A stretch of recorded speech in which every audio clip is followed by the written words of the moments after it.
Во Грција во 1893 година е завршен Коринскиот канал. Во 1897 година започнува Грчко-турската војна во која Грција е поразена. Со мајскиот пуч во 1903 во Србија е направен атентат на кралот Александар Обреновиќ, зад кој стои организацијата Црна рака. На власт доаѓа Петар I од династијата Караѓорđević. Во 1894 е роден бугарскиот престолонаследник принцот Борис III, кој што подоцна ќе стане бугарски цар. Во 1894 се случи катастрофален земјотрес во Истанбул. Македонија кон крајот на 19. век се наоѓала под отоманско владење. Таа била земјата која што меѓу првите ќе занеме под азискиот камшик, а меѓу последните ќе го изговори зборот слобода. Генерации македонци ги положија своите животи за слободата на својата татковина, но попусто свирепиот султан е поврел и од оганот. Приказната за Македонија почнувала од Босфорот и завршувала таму, во ќелиите и влажните визби натопени со крвта на македонските херои. Но, како одминувало времето, се раѓале нови генерации, нови идеи, нови поделби, додека балканските држави ги пуштале своите краци на султанско тло, болниот од Босфорот почнувал да старее. При крајот на 19. век, европска Турција живееше на стаклена калдерма, разнишана и подкршена од долгите и исцрпувачки војни. Последниот бастион беше Македонија. Оттаму Турција ги бранеше границите на своето владење. Под налетот на соседните млади и нови држави, турците ја поделија Македонија на 3 вилаети – Солунски, Битолски и Скопски. Целиот воен апарат беше наталожен во земјата на македонците, кои под маската на земјодлоци и сточари ги криеја лицата на прекалени револуционери. Токму во ова време ќе се изроди генерација храбри мажи кои ќе го развијат бајракот на долго посакуваната слобода. Оваа генерација ќе биде сведок на падот на еден стар поредок и зачеток на нов, кој што таа ќе го основа, а во името на револуцијата, нивниот идеал, со срце, со пушка и со перо, ќе навести дека не е лесно да се живее по смртта. Во последната деценија на 19. век во Македонија започнала засилена револуционерна активност со центар во Солун. Летото 1891 година во Битола Дамјан Груев покренал акција за конспиративно организирање. Во 1892 година Иван Хаджи Николов во Солун размислува за создавање тајна македонска револуционерна организација. Кога Груев се вратил во Солун, дошло до поврзување на македонските интелектуалци. Тие формирале револуционерна група и одлучиле да создадат тајна револуционерна организација која што ќе го организира, ќе го подготви и ќе го предводи македонскиот народ во борбата за ослободување и за создавање самостојна држава Македонија.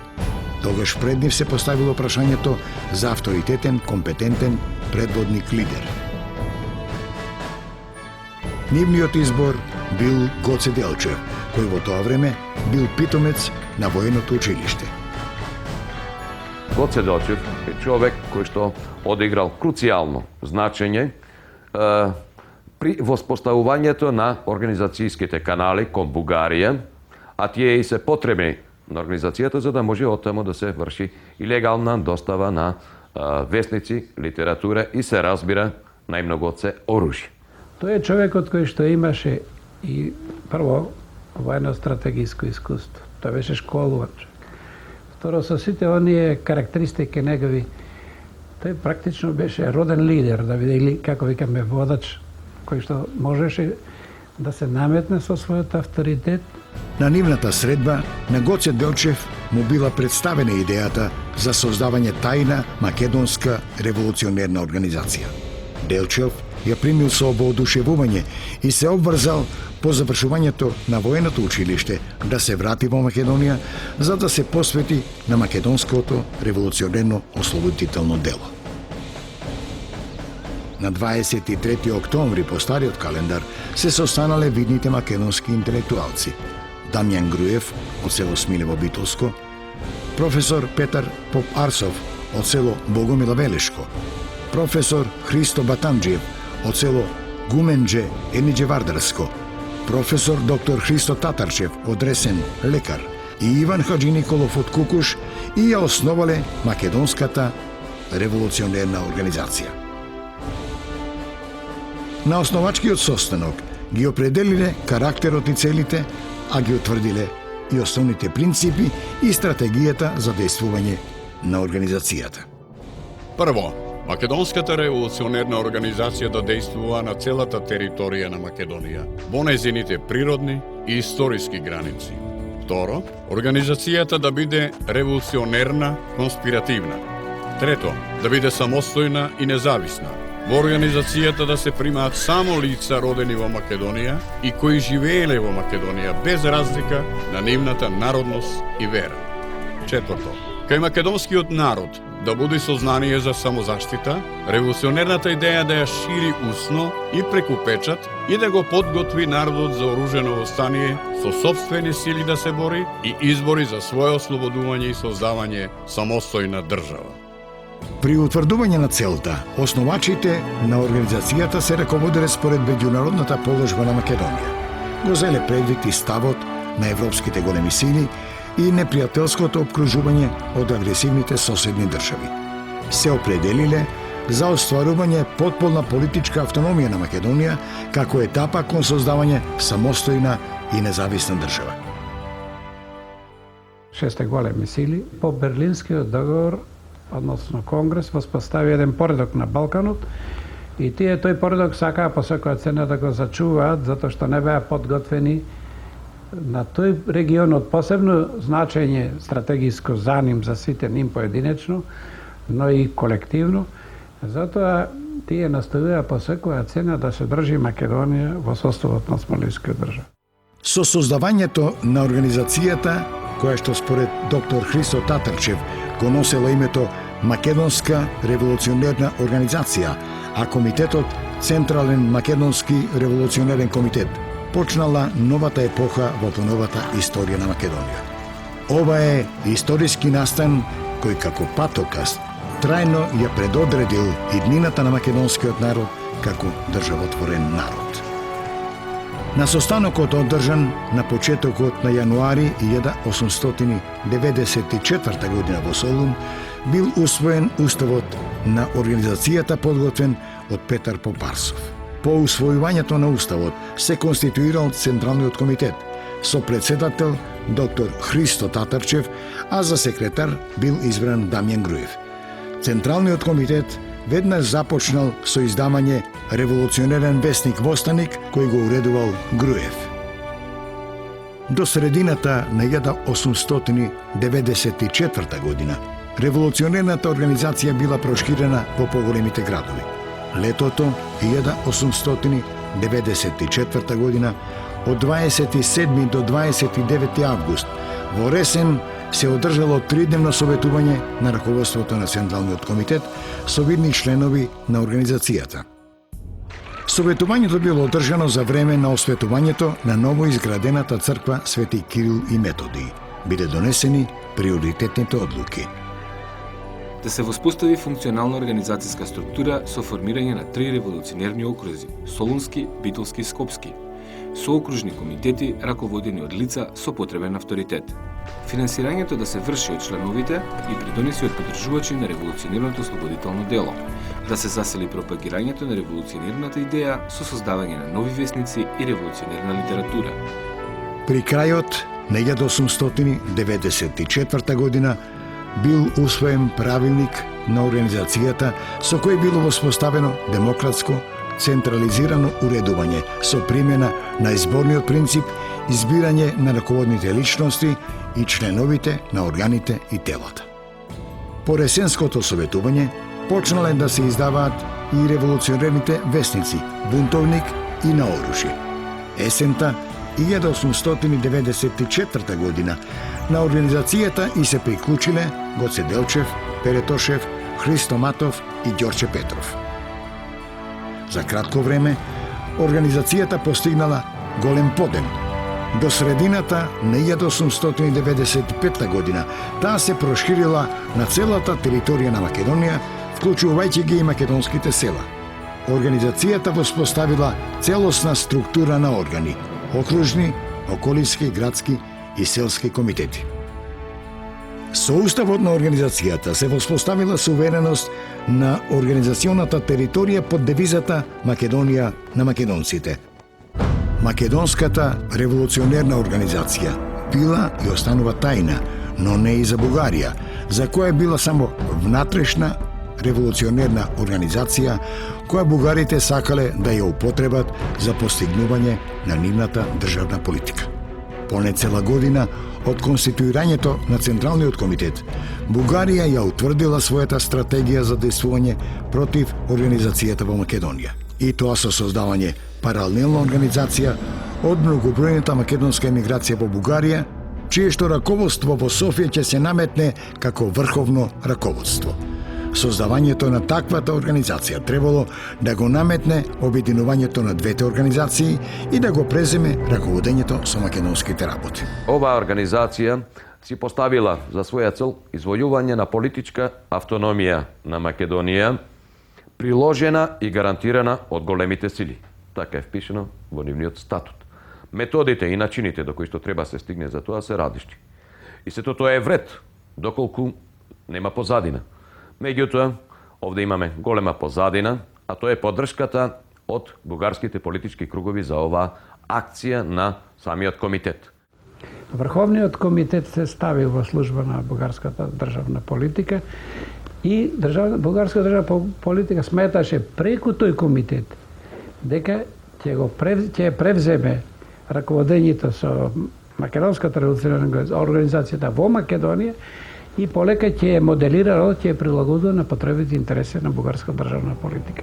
Во декември истата година, во Софискиот комитет влегле активни и резервни офицери на бугарската војска под председателство на генералот Даниил Николаев, со што Софискиот комитет објавил дека го презема раководењето со македонското ослободително движење.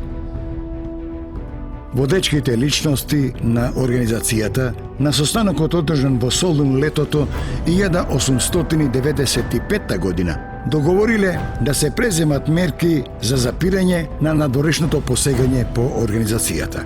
Гоце Делчев отпатувал во Софија со задача да спречи секакво надворешно мешање во работите на внатрешната револуционерна организација во Македонија.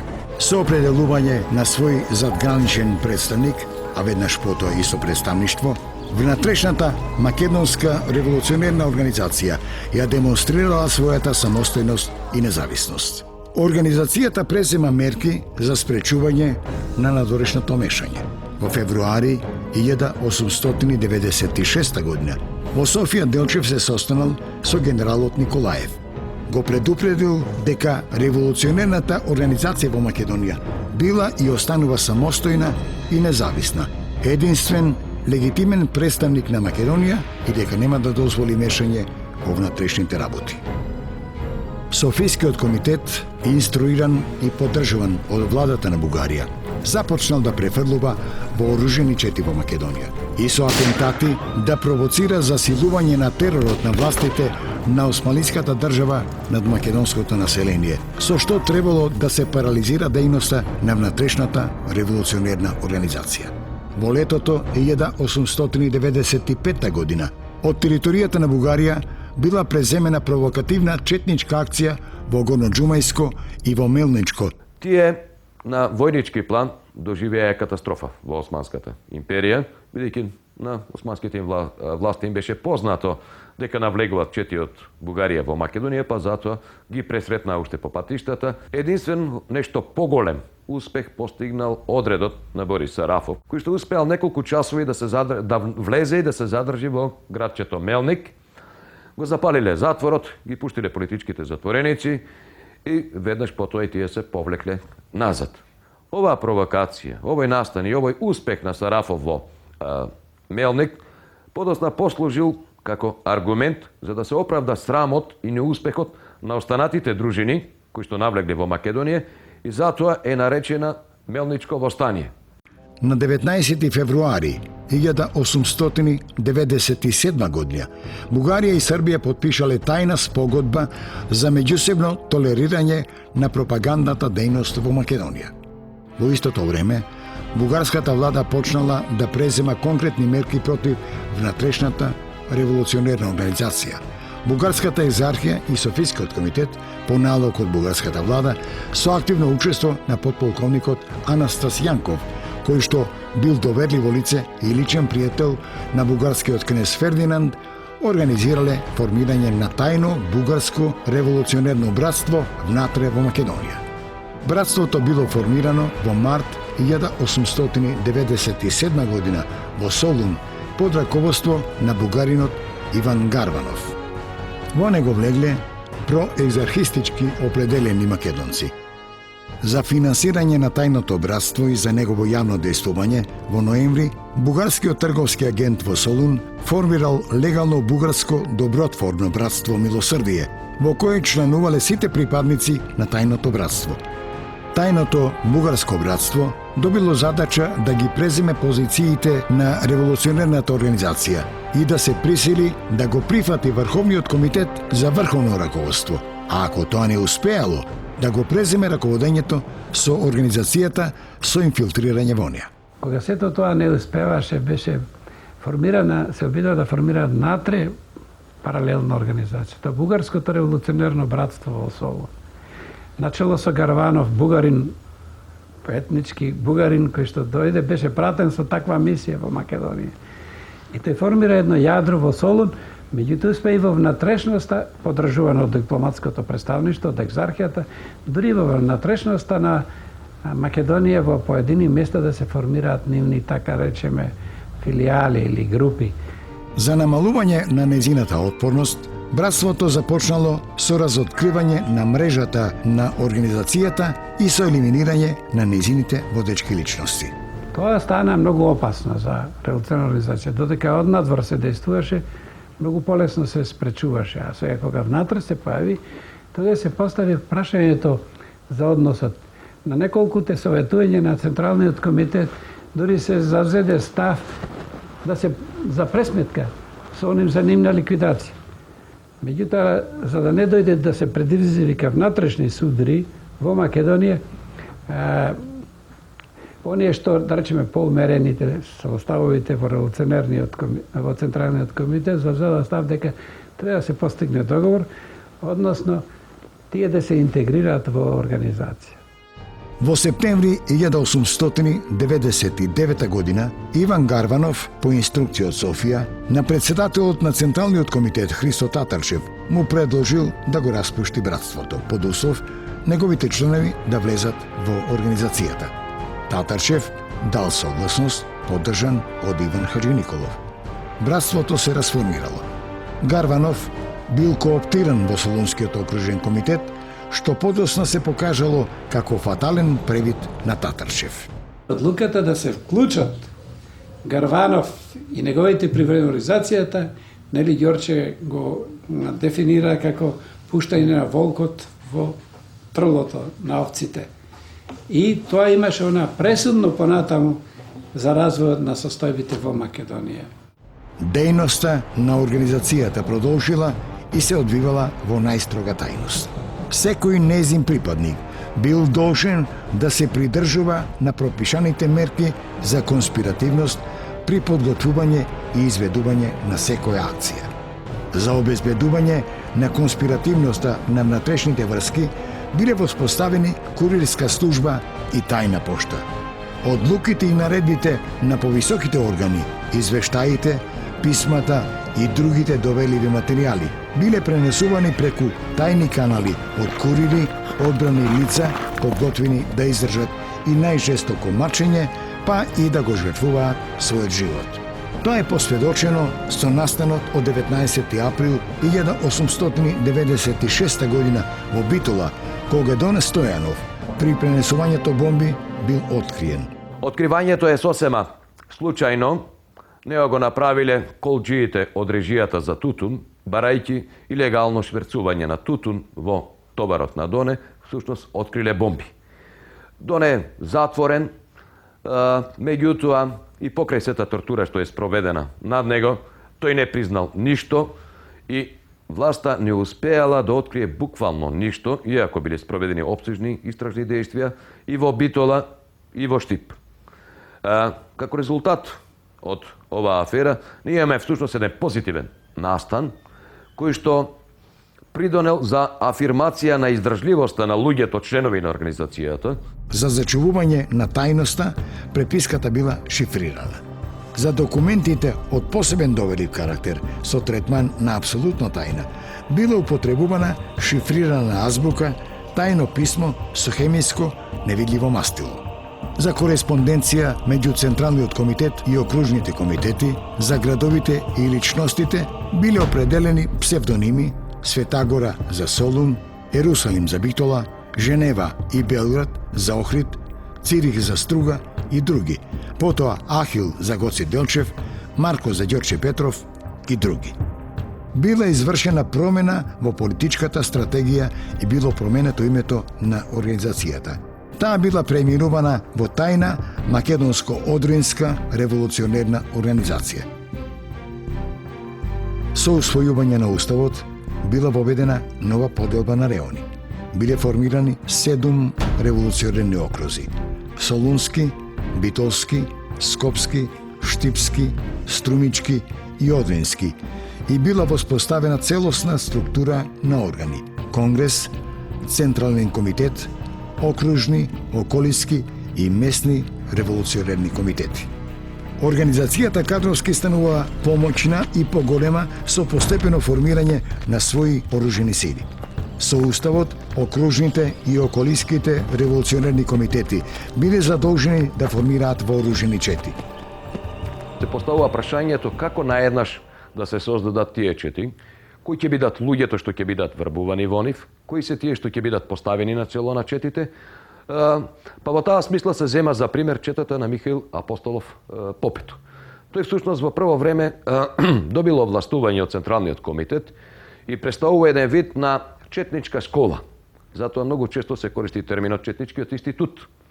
Во неговата чета биле испраќани помлади, поинтелигентни луѓе кои што со својата активност во меѓувреме биле компрометирани пред власта и не можат да обстојуват како легални членови на организацијата.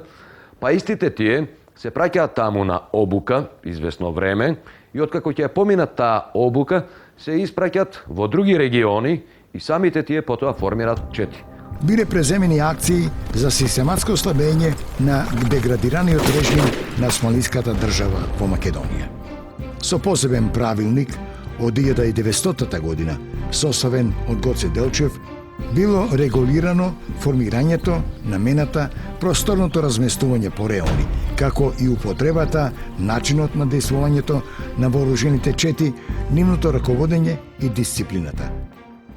Што е најзначајно, имаше полна, така да рече, единство во дејствувањето меѓу вооружените сили и политичките органи, односно комитетите, окружните и други. Покрај војводата во четата се определува официјално и секретар, кој што обично бил учител или некој незавршен студент, во секој случај станува збор за поинтелигентни луѓе, кои што требало да вршат и агитација. Така што овие чети сега почнува да се движат во селата, не само како вооружена сила, но истите го едуцираат населението, ја афирмираат идејата на организацијата, потребата од слобода, но од друга страна истите и казнуват одредени престапници од самата организација, а уште повеќе вршат ликвидации на одредени престапници на власта, кои што вршеле злоупотреби или спроведувале некакво насилство врз организацијата. Имаше екзекутивни органи или чети кои што имаа задача да ги извршуваат судските пресуди, се разбира, за оние што се огрешиле од делото или што извршиле предавство или соработка со непријател и така натаму. Вооружените сили влегувала и селската милиција, реонската и местната милиција на селото, со што се создавал специфичен систем на масовни вооружени формации. Селската милиција ја представувале организирани селани со оружје кои ги извршувале секојдневните работи, како и останатото селско население. Таа се активирала по потреба да го заштитува населението во районот, да действува со помош на постојаните вооружени чети при нивните борбени акции, да го обезбедува населението и населеното место и објектот во кој се одржувале политичките собири, состаноци, советувања или конгреси. Од едноставна причина што селското население, кое што е масовно во Македонија, мора да признаеме дека во тој период, речиси 80% од скупното население живее на село, многу полесно ја восприма конкретната идеја. За нив, идејата за автономија и сето онаа друго што било расправано на теоретско ниво е абстрактна идеја. Тие тешко ја воспримат. Меѓутоа, кога тие ќе почувствуваат дека во нивното село доаѓаат нивни луѓе, познаници, кои што се осмелиле да се спротистават на власта и шетаат со оружје и се спротиставуваат на власта, тогаш веќе ослободителната идеја за нив добива конкретен материјален израз. И само така можеше да функционира и да се обезбеди цврстина на организацијата. Значи, гледајќи од овој аспект, има навистина на современа воена организација со целокупната структура што имаш и на политички план, се разбира, од Централниот комитет, преку окружни комитети, градски комитети, местни комитети, селски комитети. Таа е таа политичко-воена структура на организацијата. Најстрого се забранувало и се казнувало самоволието, како и предземањето самостојни акции за предизвикување бун што можел да доведе до предвремено востание. За грешки и престапи, за повреда на редот и дисциплината, за дезертерство биле изрекувани исти казни и за началникот, и за војводата, и за комитата. Најтешката смртна казна била предвидена и се изрекувала за издавање тајна со тешки последици за организацијата.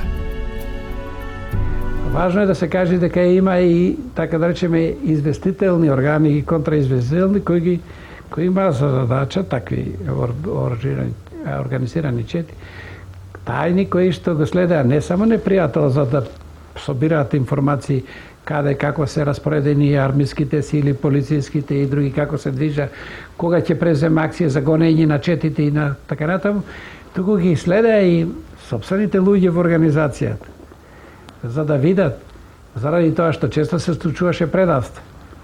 И на тој начин, посебни судските органи ги излекува судските прашања. Гоце Делчев, творецот на воената организација наречена Четнички институт, раководел со организирањето, вооружувањето и опремувањето на вооружените сили во својство на врховен воен ревизор. Тој вршил распоредување на војводите, ги определувал реоните на движењето на четите. Организацијата забрзано се вооружувала. Окружните комитети организирале обезбедување на оружјето, револвери, пушки, муниција и експлозивни материјали. Тајни работилници за производство на куршуми, бомби и други борбени средства имало и во селата Дедино, Радовишко, Смрдеш, Костурско и во пограничното село Сабјар, Ќустендилско. Непосредно пред и за време на Илинденското востание биле изработени и дрвени топови од трешово дрво во Кичевско, Охридско и во Крушево. Првиот истрел со топ бил извршен во село Дужегубица, Кичевско. За оружјето, опремата, материјалните резерви, храната, санитетските материјали и друго биле изградени тајни складишта.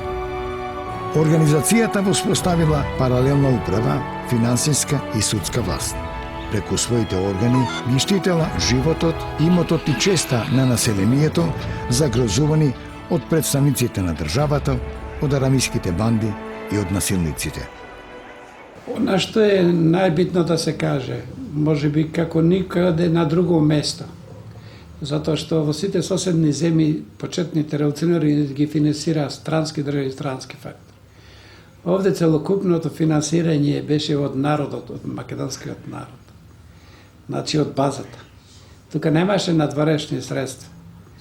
И врз таа основа можеше да се изгради и така цврста организација и така силна воена структура на организација.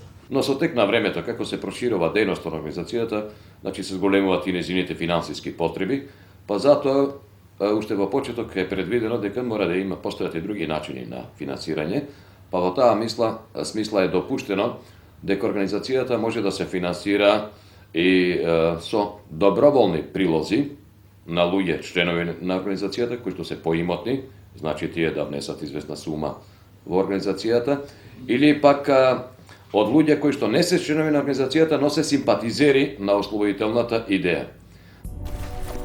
За обезбедувањето на потребните средства, организацијата вовела прогресивно даночно задолжување според имотната состојба на домаќинствата, така наречен револуционерен данок. Вообичаено на таквите им се издава расписка, тоа е значи документ, потврда, со кој се потврдува дека внеле известна сума во касата на организацијата. За неизвршување на даночните обрски биле предвидени строги санкции. За ненавремено плаќање било предвидено двојно даночување, а за одбивањето на плаќањето и најстрога смртна казна.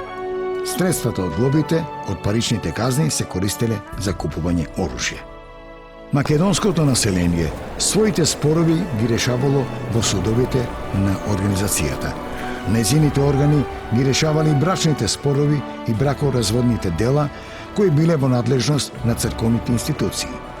Во граѓанските, имотни и други спорови, овие судови се наметнале како реална судска власт до тој степен што и муслиманите во споровите со македонци ги предпочитале судовите на ВМРО пред судовите на османлиската држава. Спроведувањето на одлуките на телата и судските решенија на револуционерните судови ги извршувале посебните органи. Во првата фаза специјални вооружени групи, а потоа територијалните чети и тајната извршна полиција. Организацијата реализирала и своја социјална политика. Управните тела во пракса ги спроведувале нормативните одредби за заштита и за помагање на сиромашните. Така се постапувало кога се определувале обврските на луѓето во македонските села и во градовите во облик на даноци и други давачки, како храна и облека за четите. Сите слоеви на македонскиот народ имале интерес за отфрлање на власта на османлиската држава и за создавање македонска држава. Организацијата прераснала во масовно народно ослободително движење. Била создадена македонска тајна држава во османлиската држава. На 21 јуни, 7 јули, по нов календар, 1901 година, на Иванден, во манастирот Света Петка, во село Велгошти, Охридско, при осветувањето и давањето благослов на чета на организацијата, свештеникот Анастас Стемјанов рекол: Ја осветувам и ја благословувам воскреснатата Самуилова војска. Организацијата прогласила суверенитет и територијален интегритет на Македонија. Вооружените чети на Врховниот комитет од Софија биле прогонувани и враќани во Бугарија, давајќи на знаење дека организацијата е единствениот легитимен политички представник на Македонија и воен фактор што требало да се респектира. Од таа позиција, организацијата ги определила своите односи со соседните држави и со другите надворешни фактори, а со тоа и со својата надворешна политика. Надворешната политика ја спроведувала преку задграничните представништва во Софија од 28 декември 1895 година, во Атина од 1900 година и преку комитетот во Цариград и тајните кружоци на македонските студенти во Русија. До почетокот на 1903 година македонскиот народ идејно и морално бил подготвен за секакви жртви за ослободување и за создавање своја држава. Битолскиот владика на грчката Цариградска патријаршија на 20 јануари 1903 година известувал: Луѓето во Македонија се занесени од суетни надежи за скорешна независност во едно автономно кнежество. Во предилинденскиот период најголемо значење и со најдалекусежни последици е Солунската провала, која што настанала во почетокот во јануари 1901 година. Поводот е банален.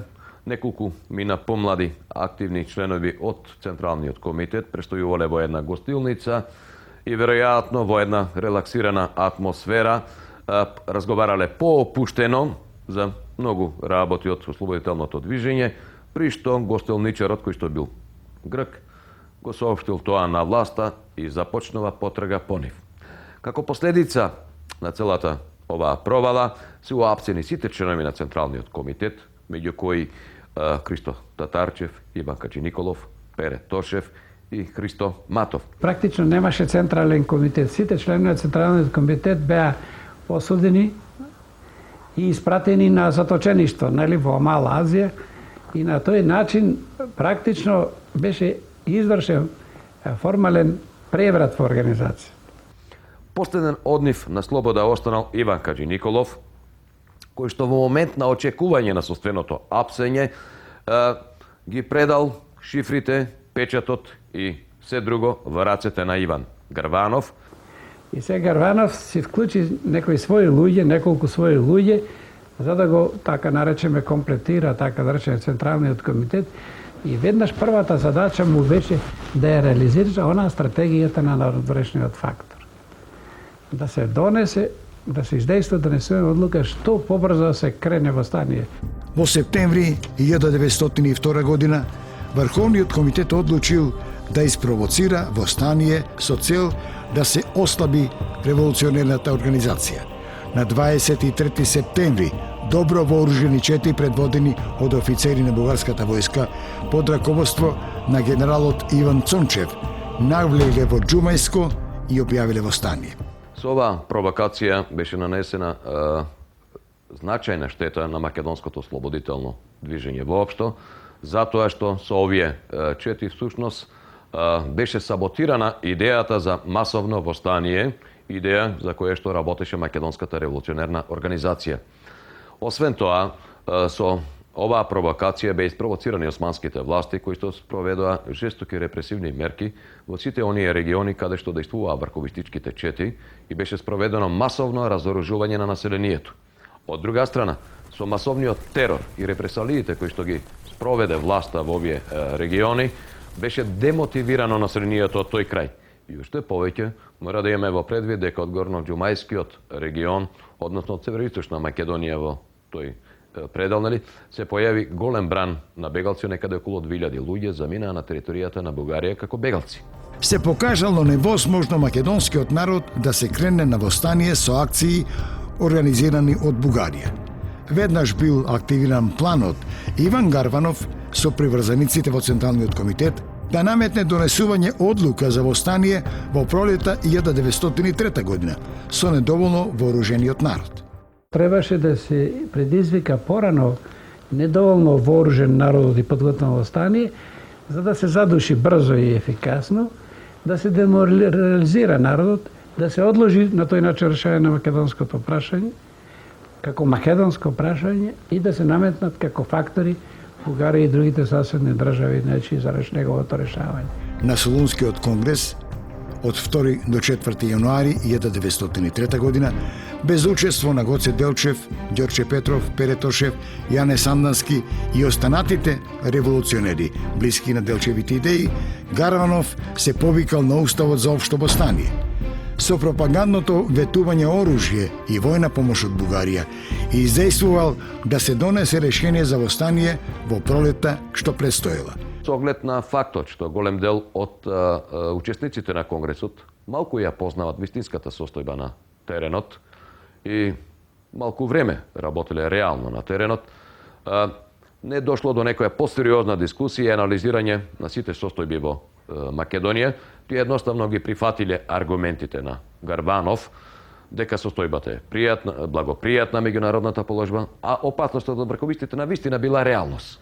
Тоа е факт, бидејќи дури бил прикажан на Конгресот и еден таков повик од врховистите, па така тие едноставно гласале за восстание. И она уште по моје мислење многу по-лошо за самото восстание беше што Централниот комитет, таков како што беше, не е превзета одговорноста да раководи со организација, туку препушти секој од окружните комитети да одлучува кога ќе се крене и како ќе се води восстанието.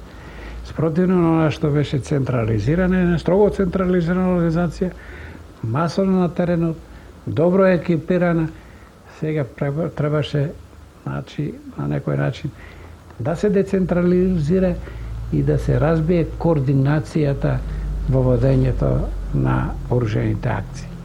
За восстание била крајно неповолна и внатрешната и меѓународната ситуација. Османлиската држава никаде не била војно ангажирана, а сите европски големи сили биле против нарушување на незиниот внатрешен поредок и на мирот во Македонија, а со тоа и на мирот на Балканот. Владата на Османлиската држава, која имала на располагање огромна редовна војска со модерно вооружување, стационирана во Македонија и во соседните области, потоа нередовна војска, башибозук и многобројно муслиманско население и одврзани раце да ја употреби сета своја сила, посекувала кревање масовно восстание, заеднаш и за секогаш да се пресмета со Македонската револуционерна организација. Централниот комитет ги задолжил окружните комитети да ги интензивираат подготовки. Со тоа бил активиран целиот механизам на организацијата. Во јануари започнало масовно враќање на македонските студенти и печалвари. Веднаш потоа, Гарванов со Врховниот комитет и со раководството на офицерските братства направил договор за учество на офицери на бугарската војска во восстанието под знамето на ТМОР. На јануарското советување во Софија, мнозинството се изјаснило против кремање восстание. Нивната теза е дека со оглед на состојбите мора нешто да се превземе во Македонија, но тоа да не биде масовно восстание, така како што мисли Централниот комитет, со вклучување на сето население, туку нивната теорија е да се засилат активностите на четите во Македонија, да се изведуваат што поголем број на диверзантски и терористички акции со рушење на мостови, тунели, железници и така натаму. Да добие карактер на геројско или, како велиме, партизанско војување, за да не се излажи на уништување целиот македонски народ. Или како што тоа Ѓорче Петров го наведува, го нарекува перманентно восстание, без тоа официјално да биде објавено, без да биде вовлечено сето население во него. Гоце Делчев велеше дека кревањето на предвремено или неподготвено восстание значи злочин спрема сопствениот народ, да го подложиш на масакрирање од страна на силите на Османлиската држава. Гоце Делчев заминал во Македонија. Груев само што се вратил во Солун од заточение. Гарванов го информирал за одлуката за восстание и ја добил неговата согласност. Во Солун Делчев се состанал со Гарванов и со Груев, а потоа и одделно со Груев. За оваа средба ги имаме само зборовите од Даме Груев во неговите спомани, кој што вели дека Делчев главно приговарал дека Српскиот револуционерен округ не е доволно вооружен. И тука дојде до, може би, развидување, прв пат развидување меѓу Гоце Делчев и Даме Груев, затоа што Даме Груев остана на позицијата за кревање на восстание, додека Гоце Делчев од тука заминуваше да се врати во Серскиот округ, од таму да действува, да се закажем беше конгрес, нели, во Либутуш планината, и мислеше да се мобилизира силите да добие подруг тек. А во исто време, од тука Даме Груев заминал за Смилево, каде што требало да се одржи конгрес, на кој што треба да се разреши прашањето за восстание во Битолскиот револуционерен округ. Што значи, можеме да заклучиме дека од средбата помеѓу Груев и Делчев во Солун произлегла нивна спогодба за заеднички настап, секој во еден од окрузите каде што ќе се одржи конгрес и каде што ќе ги разрешат прашањата. Делчев се упатил во Серскиот револуционерен округ. На окружниот конгрес закажан за 6 мај во Ловченската корија. Бил следен цело време. Тогаш бил активиран планот за негово ликвидирање. Пред пристигнувањето во селото Баница Серско, каде што го чекале Димитар Гуштанов и Михаил Чаков со своите чети, како и Димо Хаджидимов. османлиските армиски сили го блокирале селото. Во борбата на 4 мај 1903 година Делчев бил убиен.